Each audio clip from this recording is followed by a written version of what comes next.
Hi everyone, my name is Jared Mondschein. I am a senior fellow here at the U.S. Study Center at the University of Sydney. And before we begin today, want to acknowledge the traditional owners of Australia. The University of Sydney stands on the land of the Gadigal people of the Eora Nation, and I pay my respects to their elders past, present, and emerging. I further acknowledge the traditional owners of the country in which you are on and pay respects to their elders past, present, and future. And we are here today to discuss an exciting topic. Victoria Cooper, a research associate here at the U.S. Study Center, has recently published a report entitled Key Players in the Biden Administration. And she published that last month. And we have a panel discussion here that we're going to get to in a second. But before I get to that, just want to firstly give everyone the bios of who is speaking today. As I said, you have myself. I'll be moderating the discussion today, but we're joined by Victoria, and she recently completed a Bachelor of Arts majoring in Politics and International Relations and American Studies from the University of Sydney. We were also joined by Bruce Wolpe, who is a non-resident senior fellow at the U.S. Study Center, and Bruce is a regular contributor on U.S. politics across media platforms in Australia. In recent years, he's worked with Democrats in Congress, during the President Obama's first term in office, and then on the staff of Prime Minister Julia Gillard. He also served as the former Prime Minister's Chief of Staff. And so that is the formal bios, but I just informally, I'll say that Victoria joined the U.S. Study Center 3 months ago today and has been an excellent addition to the team. And Bruce Wolpe is literally the top expert in the country on U.S. politics, especially related to Congress. And so we are really lucky to have both of them here today. We want to get to the substance of today about key players in the Biden administration, but given the news that really that awoken a lot of us nerds about U.S. politics, myself included, that happened overnight, we want to quickly just talk about that and the Biden-Putin summit. So I'll first go to Bruce to give us a quick overview of what he saw were key takeaways from that. Thank you so much, Jared. And Victoria, it's terrific that you joined the center. It's really just so excited about being with you today and having a discussion on your report, which was just terrific. On the summit, and thank you, Jared, very much. Just a few points, takeaways that I had in observing it and the press conferences and so forth. First, I think it accomplished what Biden wanted to achieve, that he did what he came there to do, which was three things. Where the United States and Russia can practically work together, they should. If provoked, the United States will respond. And third, he communicated U.S. values and priorities and what the United States stands for and how they're not going to take a subordinate or secondary role to other issues between the two countries. So for Putin, what did he get? He could get a clear reading on Biden, how strong and resolute Biden is. I mean, Putin, they're both reading each other. Putin is an expert at it, and I'm sure he really absorbed everything that Biden was saying and making assessments about it. And he could also let Biden know what was important and what were priorities for him and for Russia. Success or failure from the meeting today can't be judged today. It can be judged in the next 6 to 9 months. Our cyber attacks received, Biden laid out several things that he expected of Russia. So will cyber attacks emanating from Russia recede? Is Ukraine less threatened? Is there progress on strategic stability and arms control? Is Syria quieter? So we'll see if those things are in fact realized over the next few months. And for Biden, what that represents is a sort of not flipping Reagan on his head, but where Reagan said trust but verify, Biden is saying verify and then trust. In other words, if Putin delivers or acts in a way that is different from what it has been to date, well, that can be verified and then we can trust him a little bit more.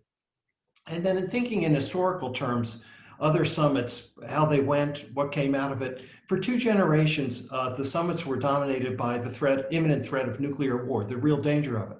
This was a little bit different. We're not in a post-nuclear era at all. You have Iran, you have North Korea, and you still have major arsenals between the West and the East, and they're still poised at each other. But it's dialed down a few notches so far.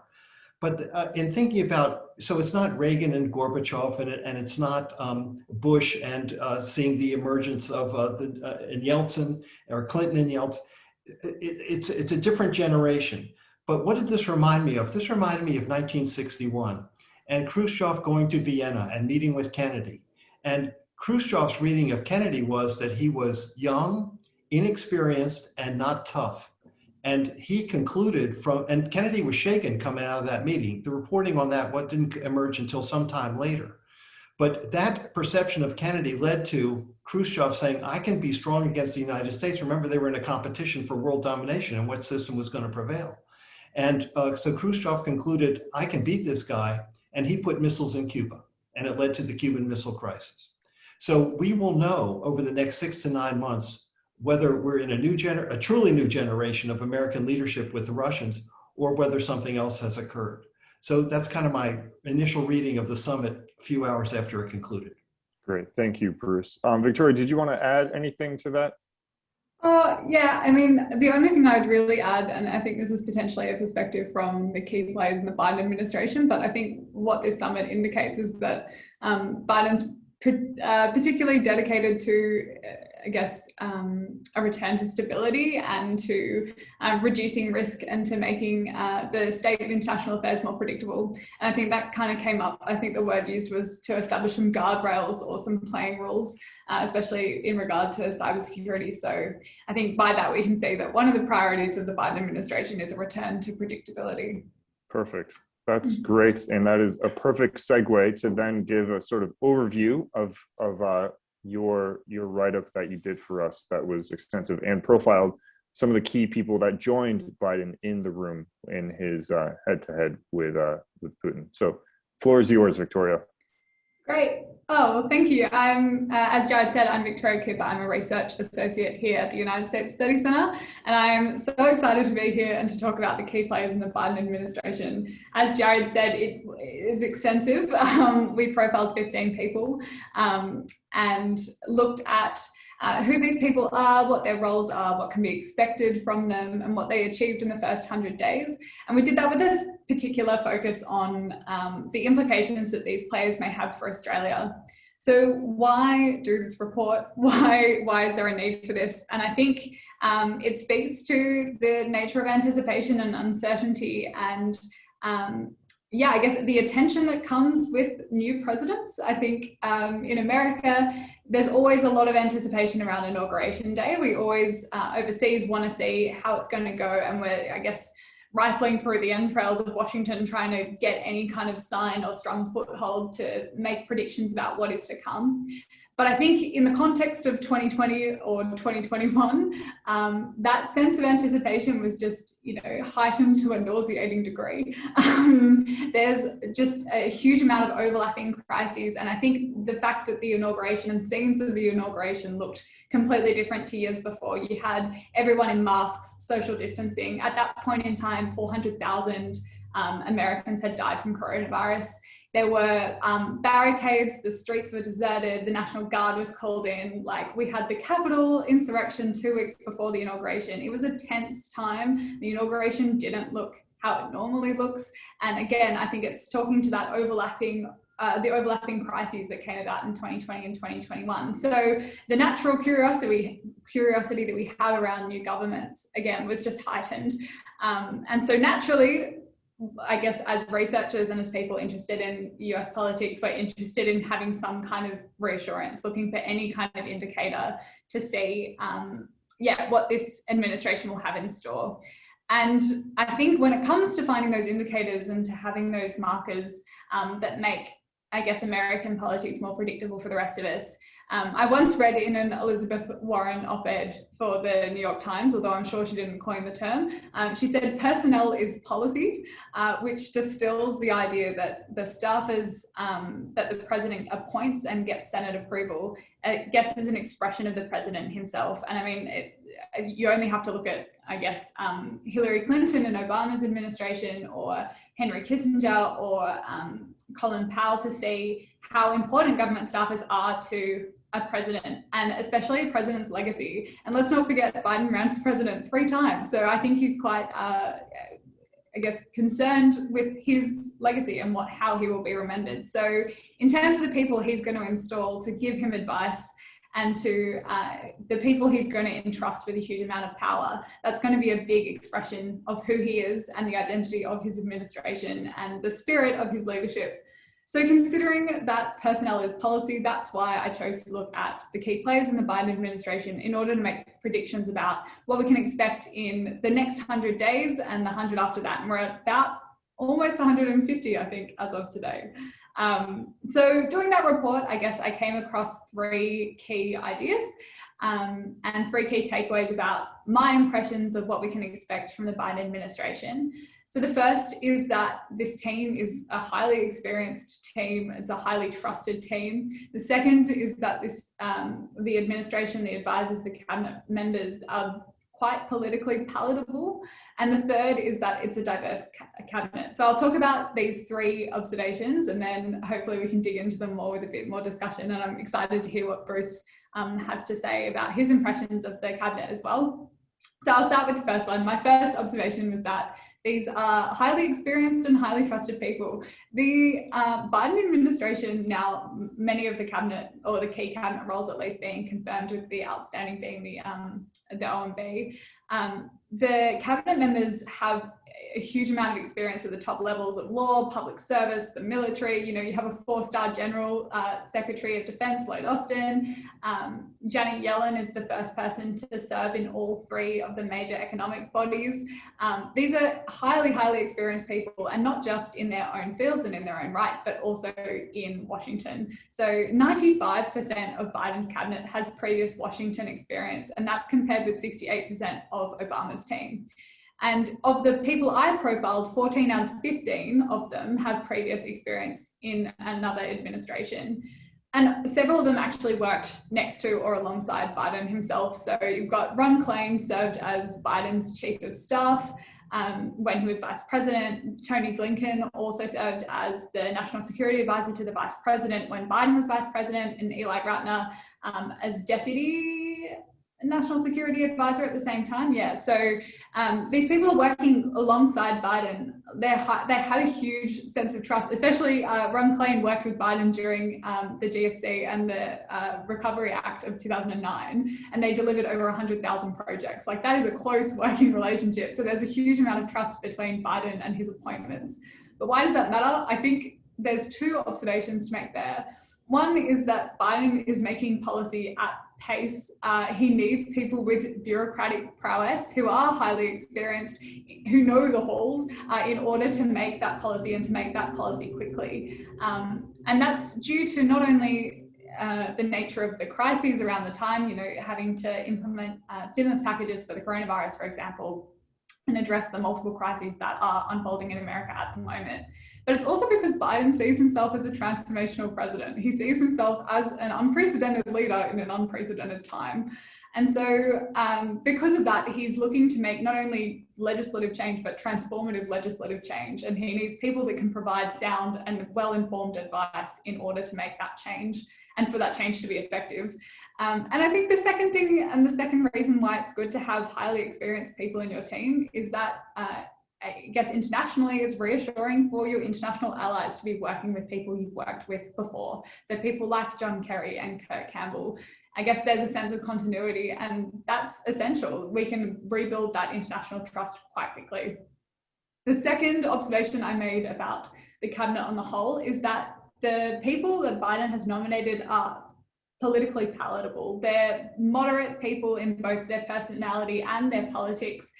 They're not wed to a particular brand of democratic politics. There's no real controversial names in the mix. I think the fact that John Kerry is the only household name is quite intentional. It's the idea that these are hardworking bureaucrats who have, been working in the background, getting that experience, and not so much making a name for themselves. I think that puts a spotlight on policy and on getting the job done, rather than infighting or the team of rivals that we saw under the Obama administration. And I guess the level of moderation and the political palatability, I guess, of the people that Biden has appointed is evident. They were praised upon their appointment. You can also see in the Senate approval ratings that there was, on the most part, majority support for the people that Biden nominated. And even Catherine Tai had unanimous support. So why does that matter? Again, I think there are a few things here. One is that Biden worked in the Senate for 30 years. He was vice president, over 30 years even. He was vice president for 8. He ran for office 3 times. He's an incredibly experienced person. And one of the, I guess, hallmarks of his career as well was that he was known as a closer. And a lot of the, and a deal maker, and a lot of the commentaries coming out call him a negotiator in chief. Is the idea that he is a great negotiator and he gets policy over the line. And so for him to have politically agreeable people working with him on his team helps him get that policy over the line, helps him close those deals that he needs to make in order to be a transformational president. I think as well, it puts policy squarely in focus.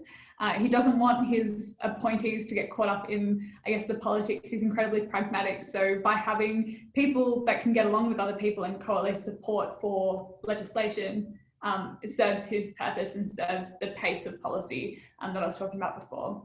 I think the last thing is that Biden is truly committed to unity. He said the word unity a dizzying amount of times in his inauguration speech. And so, yeah, and he said, one of the quotes, I think he said, we need to end this uncivil war. And I think instead of driving a wedge between people and between Democrats and Republicans, he's instead extending a hand by offering more negotiation and by having a team of people who are also open to that negotiation. And on my final point is that this cabinet is highly diverse. It's very hard to avoid that. It's made a lot of headlines. It is a history-making cabinet, and that delivers on one of Biden's key campaign promises. So actually, I have some statistics. So nearly 55% of Biden's cabinet is non-white, where 18% of Trump's cabinet was non-white and 45% of Obama's was non-white. And also 45% of Biden's cabinet is female compared to 18% for Trump and 36% for Obama. So I think the numbers say a lot there. It is a history-making cabinet just in terms of representation, but they can't say everything. And I think one of the things that we're at risk of missing by just looking at the numbers is that it's not just that there's greater representation of minorities, but there's a lot of firsts, and a lot of firsts came out in this cabinet. And in my report, I reviewed 15 people, and 7 of those were the first minority to hold that position, which is incredible. There's the first Black Secretary of Defense. Kamala Harris is the first female vice president. You have Deb Haaland and Pete Buttigieg and Avril Haines, all the first minorities to hold those offices. And again, why does this matter? Well, I think if personnel is policy, for Biden to have a diverse personnel means that he's delivering policy for a diverse American public, and that he is conscious of that. And perhaps it's symbolic, but I think it might speak to Biden's commitment to delivering on the domestic concerns and the long-held domestic grievances that exist and permeate in America and were exacerbated throughout 2020, things like unemployment and racial injustice and gender inequality. And that's a key concern of his, and I think he's genuinely and earnestly trying to address that. And having a diverse cabinet is a first step for that. So just to summarize my 3 key takeaways from key players in the Biden administration from my report. The first is that this team is highly experienced and highly trusted by Biden. The second is that these are politically palatable moderates. And the third is that this is a diverse cabinet. And yeah, I'm looking forward to expanding on this and talking further with Bruce, and hopefully getting to speculate a bit more about what these people mean, not only for the US, but for us in Australia too. Great, thanks so much, Victoria. So Bruce, would love your quick take on the broad takeaways you see from the Biden team on the whole. We'll get into the individual folks highlighted very soon, but just broad take on what you see on the Biden team. The only thing I want to add, well, there are 2 things. First, we know why the Australia Club will not be showing up in Washington, D.C. But secondly, and just to build on what Victoria said, they also, this team, because they had performed in government, they learned from what happened under Obama and previous administrations going back to Clinton, and they're determined not to make those mistakes which compromised how much each of those previous presidents could achieve. And so Biden from the outset said, I'm going to go big, I'm going to go early, I'm going to go fast. because he was diddled by the Republicans, which undercut the amount of the stimulus he could deliver in the great in the GFC, and also led to months of delays over Obamacare, which really hurt its popularity, leading in part to the Tea Party revolt, which led to Democrats losing the House in the 2010 midterm elections. So they know how to improve things. So we'll see further tests in the coming weeks on infrastructure, $2 trillion program, essential to rebuilding the country, connect solidly with the working class and middle class, has to be delivered. Are they going to diddle in negotiations for weeks, frustrate achievement of the objective, have a big cost politically? The Iran nuclear deal, everyone understands, the critics of it have been very articulate in pointing out some shortcomings, if not flaws, in the agreement. Are they going to be fixed as that is done? So the test of this team's learning experience from previous rounds in Democratic administrations will be on the table. So that's the fourth point I would add to Victoria's, and I think it's really just fine. So anyway, shall we proceed with a little discussion between us? Great, thank you. I just wanted to maybe right now get down to the nitty gritty. And one thing I want to highlight is, you know, there have been plenty of profiles of the Tony Blinken, Jake Sullivan types, but maybe if we could start with highlighting some of the key lesser known folks. I think from my perspective, someone like Brian Deese, the National Economic Council, he is really implementing some of these really unprecedented in scope and ambition plans that the Biden administration has. So maybe if you could just give us like some names like that, Victoria, and what you think they mean, and then we can continue talking from there. If I may, I'd add to that list Cecilia Rouse at OMB, Catherine Tai at USTR. So they're in power, but we don't know very much about them. Right. Yeah. So tell us more, Victoria. Yeah, absolutely. Excited to. I'll start with Brian Deese. So, like you said, he's the director of the National Economic Council, and I think the first thing to say about him is that one of the buzzwords surrounding his nomination was wunderkind, because he has achieved so much at such a young age. He first came into Washington at the age of 31 and assisted in the auto bailout as his first task. And that's when he earned himself that title of wunderkind, because he did such a good job. And one of the things he was credited for during the auto bailout was emphasizing the human stakes of liquidating those car manufacturing companies. So that's been one of the, I guess, hallmarks of his contribution, and of the commentaries coming around, is that he does emphasize human stakes, and he is particularly interested in industry change. And considering as well that in his background outside of Washington, he was the head of sustainable investing at BlackRock. So he's very interested in creating, I guess, a green economic revolution, or at least a green industrial revolution. And his experience, not only at sustainable investing in BlackRock, but also negotiating the Paris Agreement, and his Washington insider experience as well. He worked very closely with Obama and with Biden in the second term of the Obama administration.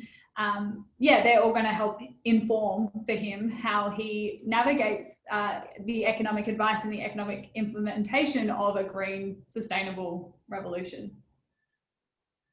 Sorry, go ahead, Bruce. Yeah, I wanted to ask you about another one too, and it really gets to, because I want to go into foreign policy a little bit, but at the UN, we have Linda Thomas Greenfield, who's an exceptionally experienced diplomat, but she's not very well known publicly. So a little bit about her, but also, does this mean that the UN is going to be more important than it's been in recent years? Yeah, I mean, it's a good question. So yeah, Linda Thomas Greenfield is the US representative for the UN, and like you said, she has a huge amount of experience as a diplomat, especially in Africa. And during that time, actually, one of my favorite fun facts about Linda Thomas Greenfield is that she coined this term gumbo diplomacy, because she, used her Louisiana roots in order to, I was going to say break people down, but I think that sounds too harsh for Linda Thomas Greenfield. I think she did it to, I guess, bring down people's walls and make people feel comfortable. And the way that she conduct, oh, sorry, Bruce, what were you saying? You can eat gumbo and talk turkey. You're going to get deals on the foreign, on international issues. That's the deal. That's it. Yeah, that's exactly right. And that was her logic too. So that's, you know, how she conducted her diplomacy. And so I guess one of the dominant criticisms about her appointment was, well, she's not going to be tough enough on China.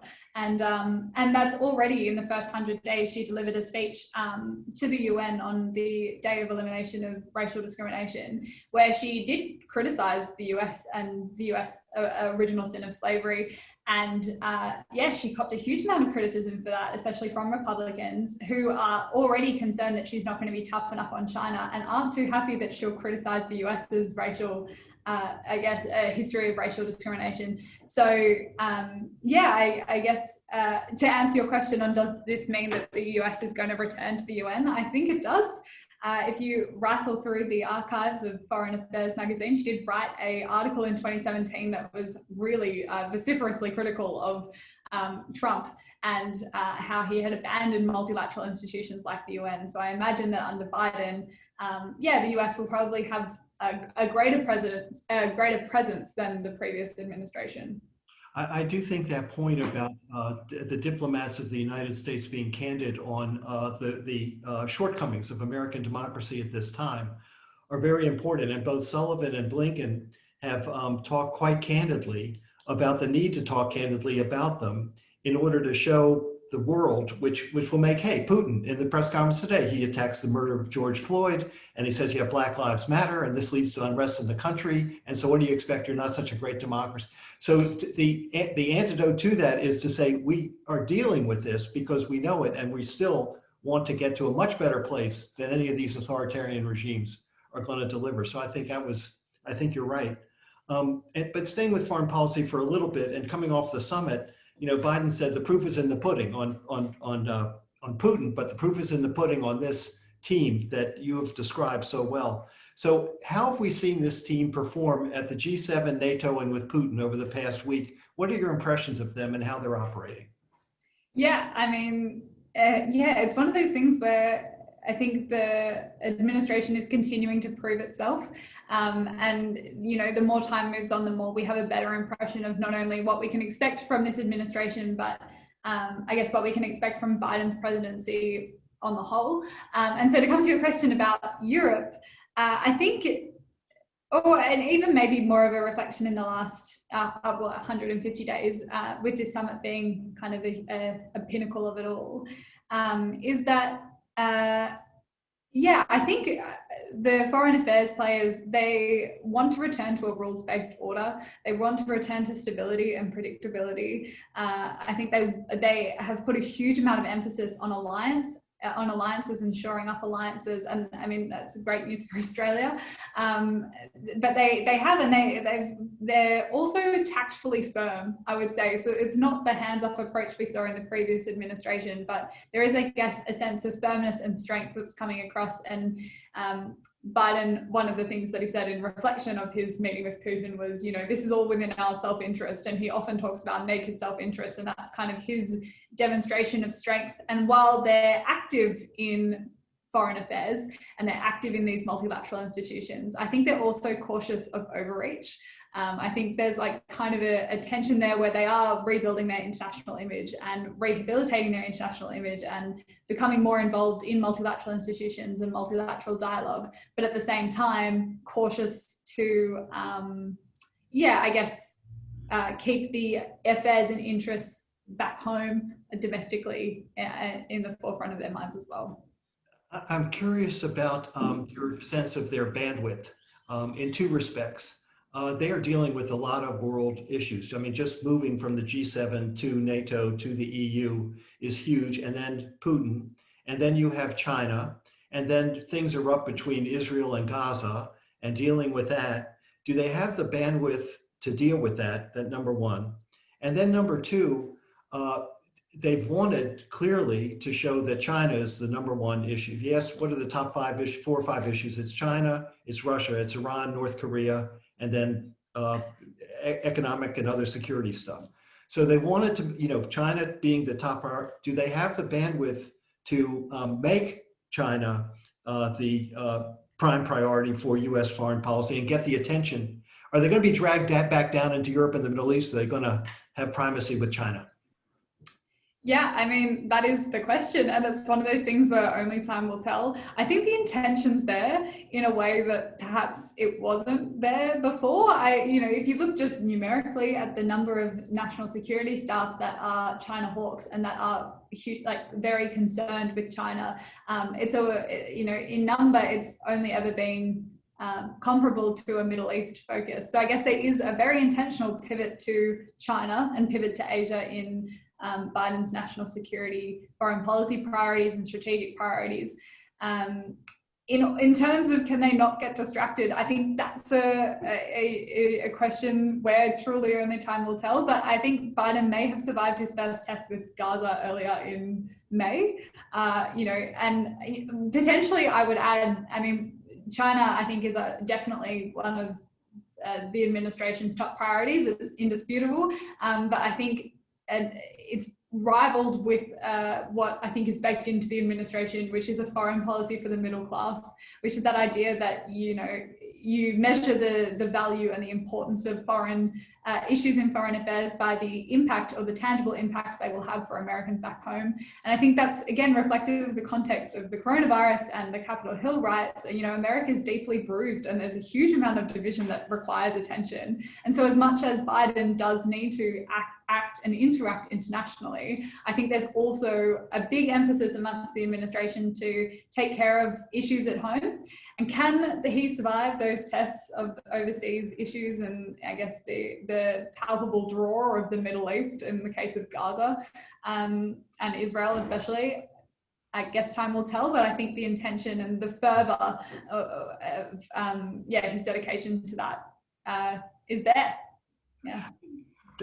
Thank you very much. I also think what we saw with in the lead up to the Putin summit today, we're going to see with China. In other words, there's a roll up of all the allies coming together under American leadership with a common agenda, common objectives, common priorities, and bringing those to Putin through Biden. And I think we will see the same choreography in the lead up to a China summit, which I'm almost sure will occur this year. It could easily occur around the UN General Assembly, as has been traditional settings, maybe earlier. But I believe you'll see this repetition of Biden meeting with all the allies. So he already had the Quad, he'll meet with them again. The relationship with Australia, I'll get to that in a moment.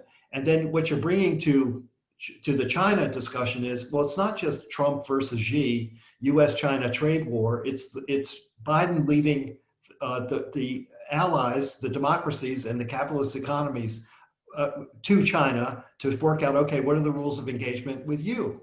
So I think that's what we're going to see come out. It's a good playbook, and I think it worked today, and I think he wants to make it work tomorrow with China. But let's in that context, I really want to turn to Australia and this team. The overall message so far to Australia has been, we have an unbreakable alliance. That's Antony Blinken said that. And Kurt Campbell, of course, the dear friend of this country, said, we will not leave you on the playing field. So how do you see this team's interactions with Australia, the depth of it, and where it can go in this presidency? Yeah, that's the million-dollar question, I think, and it's what we're at the Centre we're working towards thinking about is, what does this administration truly mean for Australia? I think there's a couple of indicators. I think one of them, again, is the fact that he is stocking his national security team with China hawks and people that are concerned with where the rise of China and competing with China. And I think, as well as we've been touching on, there's a much bigger emphasis on working multilaterally with other countries and especially with alliances. And like you were saying, there's strategy in going to the G7 and NATO before meeting with Putin, and perhaps we'll see that again with China. And as it's already been happening, I think it was Kathleen Hicks, who's the Deputy Secretary of Defence, has said, and Eli Ratner as well, that, you know, in order to, our one asymmetric advantage as the US when it comes to China is that we have alliances that China doesn't. And so I think there is a huge amount of strength in those alliances, and especially the US's alliance with Australia.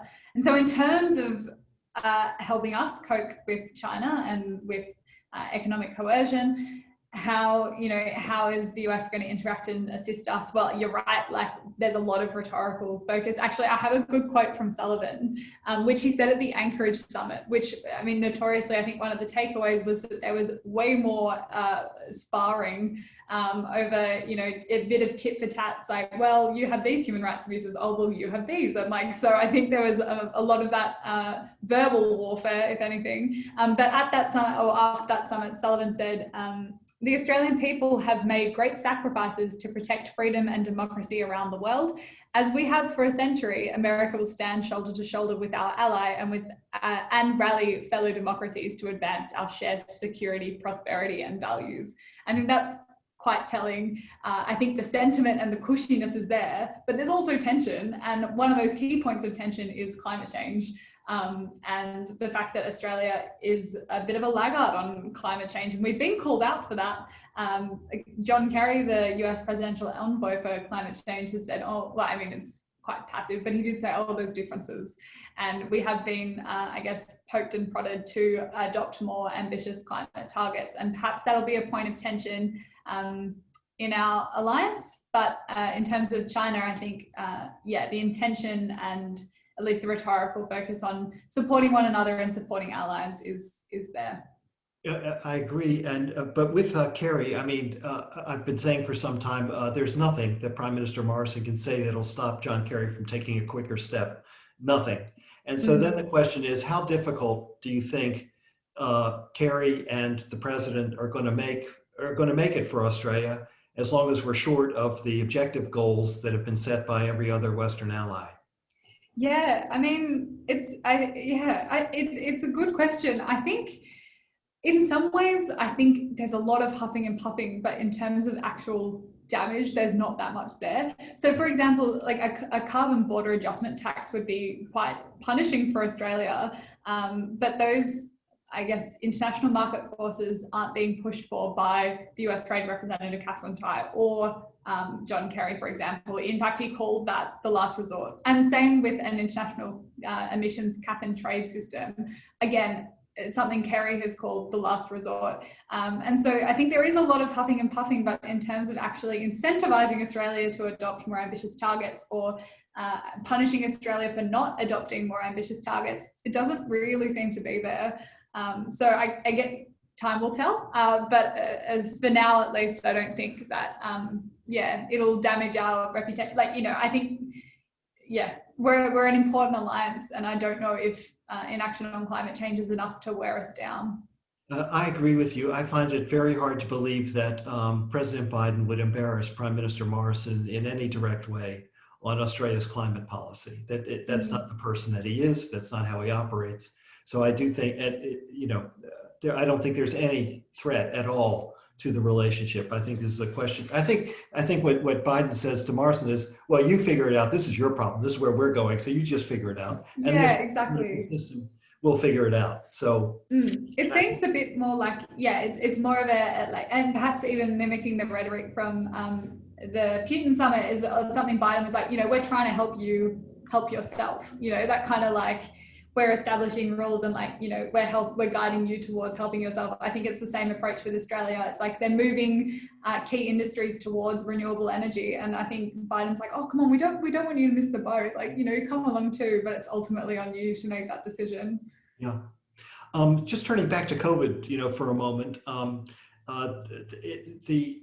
you just have to be impressed coming off the disaster of 2020, the recovery of 2021 and the vaccination program and how effective it is. I mean, how has this affected America's international standing and approval rating? And what message does this send to Australia as you see it?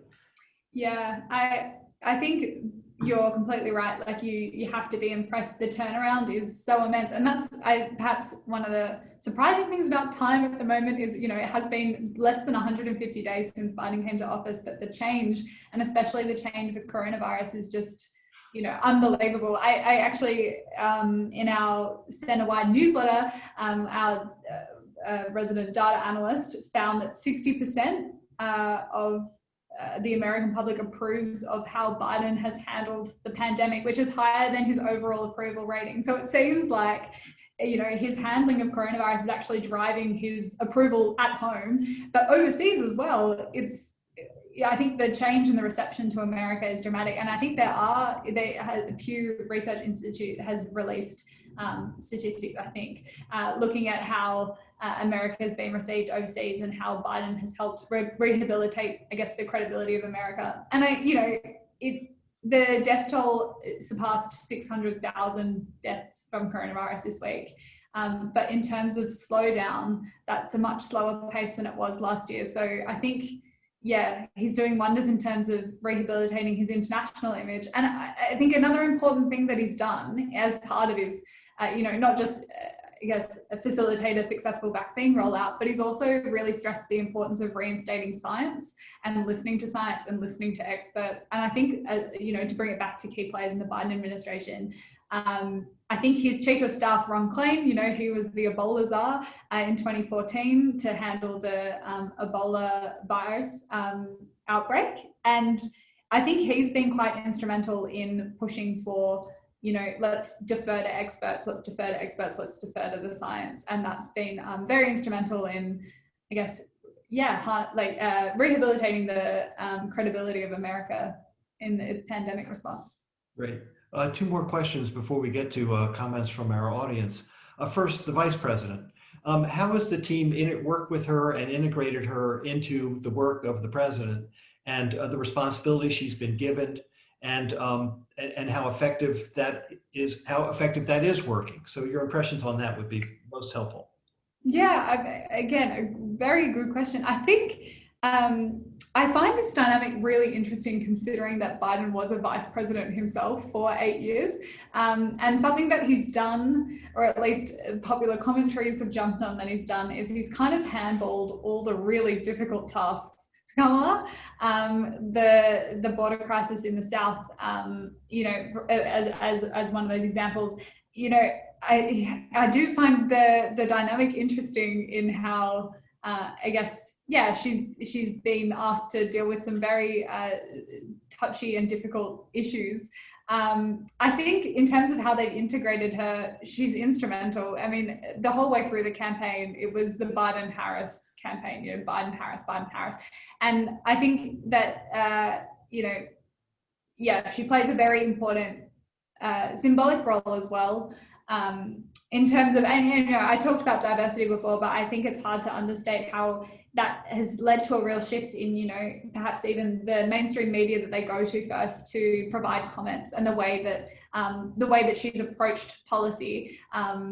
I think she's doing that with a real reflection on her lived experience as a woman and a woman of color.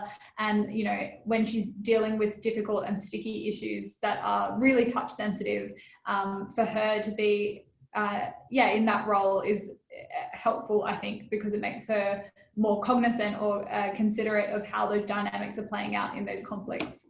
I'd be interested for your 2 cents on that, actually, Bruce. What do you think? Well, from the beginning, I thought it's been very interesting. She's at every meeting, at his side, in every public presentation. She is the last person in the room by statements that both of them have made before, like the Afghanistan decision, are made. And I think you're right that it is the president's prerogative as to what to give to the vice president. And he said, okay. I think she really wanted voting rights. If you look at her career, absolutely central to what she cares about a hell of a lot. On the border, no one wants a border, but it is it's a test, but it's a job that has to be done, and she's doing it. So I think the question will be, over time, are they going to have a really close relationship? I felt that Obama and Biden had a very close relationship, and I think she has the absolute potential to have that with President Biden. So it will not be Kennedy and Johnson, and it will not be Nixon and Agnew, and it will not be. So Trump and Pence. All the potentials there, and I don't sense any jealousies from the staff at all. In other words, where the president's staff is out to outrun or get the vice president's staff so far. Yeah. So pretty good. Yeah, that's exactly right. I mean, sorry to interrupt, but yeah, no, I think that is one of the big points of contrast is that Obama did have a team of rivals, and a lot of Biden's team was on that team of rivals, but I think the shift is different, the priority is different, the focus is let's churn out policy, let's churn out good policy fast. That's yeah, right. exactly. Last question before some comments. Let's talk about the culture, your impressions of the culture of the Biden shop. Why is this team so disciplined? I mean, they are, there are no leaks. They are loyal. There is not a bad word that comes out from those around the president. There's nothing like Trump is in a world of his own, but there's nothing that like has happened in previous administrations. They seem very professional, happy, doing their jobs, loyal to the president, executing. I mean, if you just look at the press, I've been following the press briefings on this trip and how Jen Psaki operates and comports herself. It's really something. So what are your impressions of it and why that is? And do you see any problems arising from the culture of the staff? Yeah, I mean, why is that the case? Well, I mean, like maybe two things. I think one is they can't afford it. They can't afford the slips and any kind of extra fanfare. They really truly have a job. I can't emphasize enough the crisis. They have a job to do. They need to churn out policy, and I think that's a position that's championed by Biden, is that he doesn't need the attention to be on the people. He needs it to be on the policies, and he needs the American people rather, to trust that he can implement good policy, and that it's to, I guess, restore stability and to not have another crisis be a crisis on the Hill. He needs, or a crisis in the White House. He needs as much stability as possible. And I think the other thing is that he has just been so intentional in who he has appointed. Like I said, he has appointed incredibly moderate people, both in personality and in policy. And I think, like, even you can look at the example of Neera Tanden, who was nominated for the OMB and didn't receive the position. I think because she was potentially too politically flammable. And you see as well the appointment of Lloyd Austin as well. That was quite controversial because a lot of people thought that was going to go to Michelle Flournoy, but it didn't. And I think one of the reasons for that is that Austin toes a much more moderate, a much less, I guess he's less public facing, and potentially a little bit, my point being that he's handpicked moderate people in order to avoid that, and so that they can pull out policy and pull it out fast. Okay. Jared, happy to open up the discussion to our... We have a few questions that the audience have submitted. One is from a friend of the center's, Jim Orchard. He asks, the Biden team is described as professional, experienced, and palatable to other experienced professionals. How palatable are they to younger demographics who increasingly seem to be rejecting elements of the democratic status quo? And I definitely want to hear Victoria, as well as Bruce, as a former Democratic staffer, and every political party is always trying to appeal to the younger demographic. So love some inside baseball on that from you, Bruce, as well. I'm going to yield to Victoria on that one first. Well, I mean, yeah, as a young person, how do you make politics cool to us? I don't know.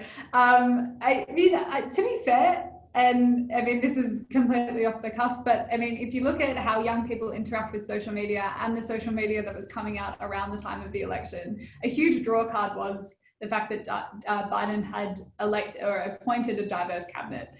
It was really, I mean, at least among the more progressive wing of younger people, it was a really celebrated feature. And I think, how do you make it? Maybe what it is that it's, although I was going to say that it's I think this is potentially quite a moderate Democratic a moderate a democratic administration. So what is it that appeals to young people? I'm not too sure. I think maybe it's just the idea that Biden cares about the home front, and that young people are part of that home front, and that he is promising to deliver on things like jobs. And there's conversations happening around the minimum wage and the cost of education, the cost of living, and perhaps oh my gosh, how could I forget climate change being one of the things that young people are particularly concerned about. And he is promising to deliver on those things, and perhaps then young people feel catered for by this administration. So I'm not sure. I think, we've had younger presidents who had real appeal in cultural terms with younger Americans. So with Kennedy and Obama in particular, you had Hollywood, you had music stars and so forth, and how they used that. And Obama, I thought, broke barriers with social media and tying cultural icons into the aura around him. But the country has been through terrible trauma.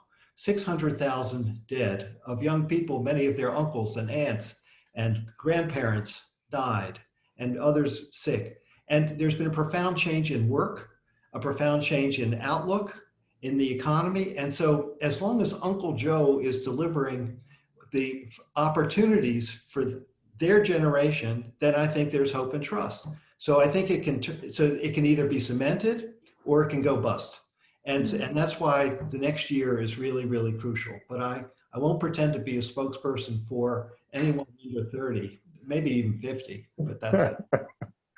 You can always be a great spokesperson. I wear aviator glasses once in a while, okay?